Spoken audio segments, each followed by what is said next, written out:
Hi, my name is Victoria, and today I'm going to be teaching you how to crochet a watermelon garland. This garland, little twisted there. This garland is comprised of crocheted watermelons made with just chains, single crochets, and double crochet stitches. It's a beginner-friendly project. Just make sure you do know how to single crochet and double crochet before you begin, because I will not be showing you how to do that. But you will end up with this cute little watermelon. You can make your garland as big as you want. I just did 3, so it will fit in the frame of the video.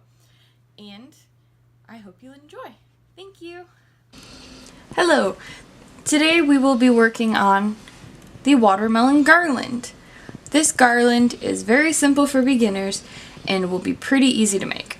The supplies you will need will be scissors, a 5.5 millimeter crochet hook, a yarn needle, some glue, some green yarn, some pink yarn, and a small bit of black.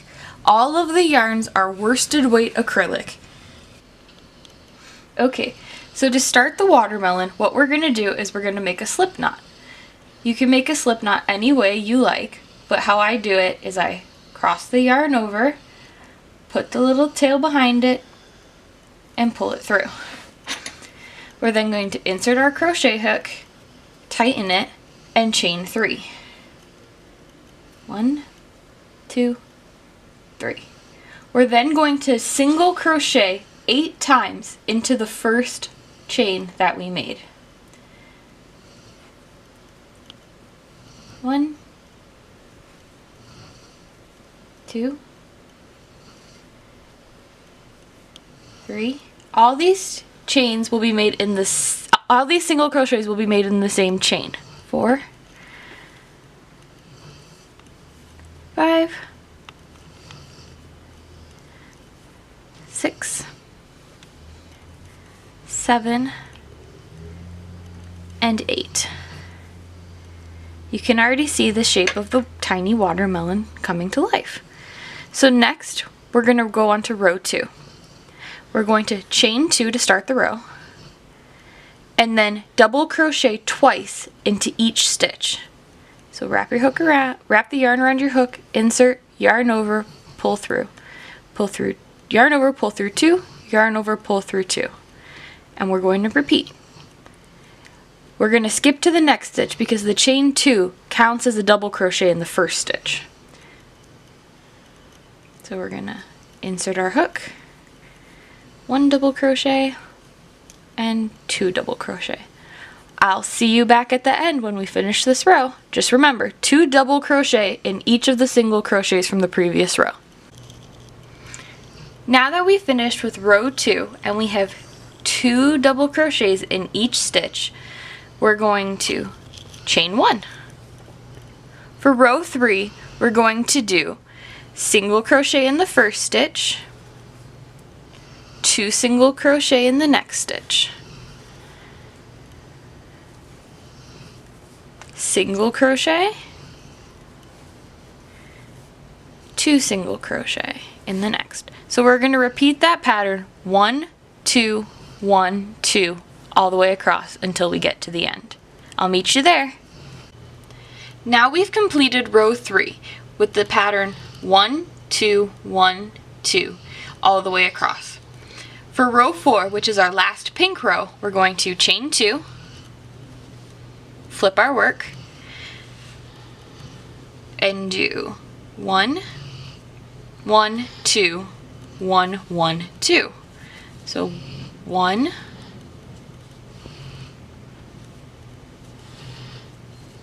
1, and then 2 in the next stitch.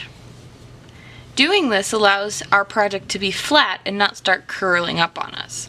If we were to just do 1 double crochet in each stitch, it would eventually just kind of warp itself. So we're going to keep increasing. So 1 double crochet in the next stitch, 1 double crochet in the next stitch, and 2 in the next. We're going to repeat that all the way across. 1, 1, 2. 1, 1, 2 until we get to the end. See you there. Now we've finished all of our pink. 4 rows, single crochet, double crochet, single crochet, and double crochet. To finish off, we're going to chain 1, cut our yarn, and pull it through. Pull it tight, and that secures the yarn. Now we're going to take our green yarn and pull a little bit out, and we're going to make a slip knot.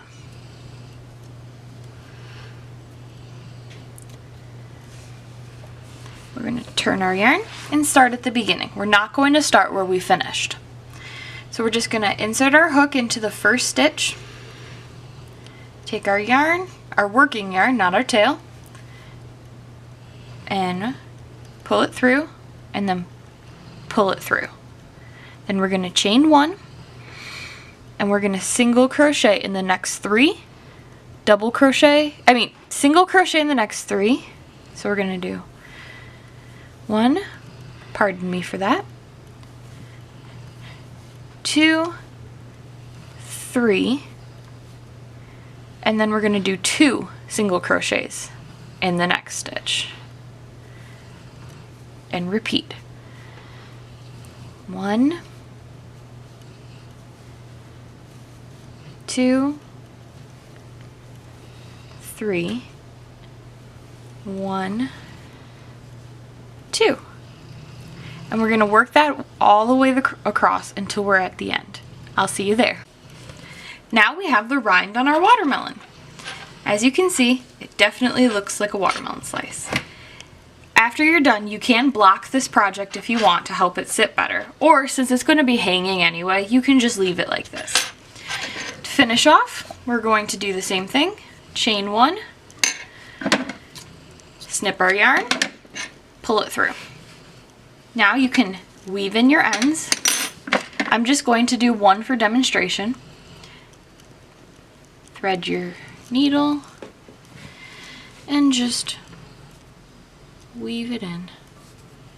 Since this won't be something that will be washed really or anything, you really don't need to weave it in too tight. We just need to hide those ends. And then we're gonna snip the end. Now we have our finished watermelon slice. So we're gonna add seeds. Now you can embroider seeds if you want to, but since this is a beginner class and it's not something that's gonna be washed and it's more of a decoration, we're going to make little seeds and we're going to glue them on. To do this, just make a simple knot in your black yarn. Don't pull it too tight. And then we're gonna trim the end and trim it right up against the knot. We're going to use this knot as our seed. On the example, I did 5 seeds, but you can use as few or as many as you'd like. So just repeat the process until you have as many seeds as you'd like. To stick them on, I'm using tacky glue. You can use a fabric glue or whatever you want. Just make sure it's something that's strong, but I wouldn't recommend hot glue. Let the glue come out, position the seed where you want it, add a dab, glue it down, and repeat that for all of your seeds. When you're done, you should have something that looks like this.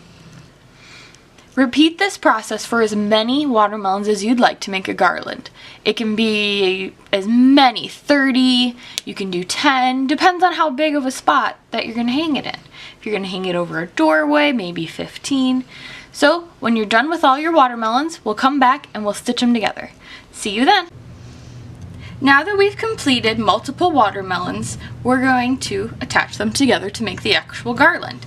So let me move these to the side for now. We're going to start with a chain, a slip stitch to make a chain, sorry, and we're going to leave a pretty long tail so we can use it to sew. Same crochet hook, the 5.5 millimeter, and we're going to take some of our yarn and chain. 1, 2, 3, 4, 5, 6, 7, 8, 9, 10. We're going to go all the way to 20. 11, 12, 13, 14, 15, 16, 17, 18, 19, 20. This will be the chains that will support our watermelons. So we're going to chain one more, cut our yarn, leaving a generous tail, and pull the last one through to form a knot. So now we have a chain 20 and 2 tails. We're going to take one of our watermelon, we're going to take our needle, and we're going to thread one of the tails from the chain onto the needle. Then, going into the pink part, not the green, we're going to... Now you should have completed your watermelon garland. You can make this as big as you want or as little as you want. You should have glued on your little seeds or embroidered them if you're more of an advanced student. Thank you for taking this class. I really appreciate your time, and feel free to leave comments down below. A copy of the written pattern will also be found below. Thank you for watching.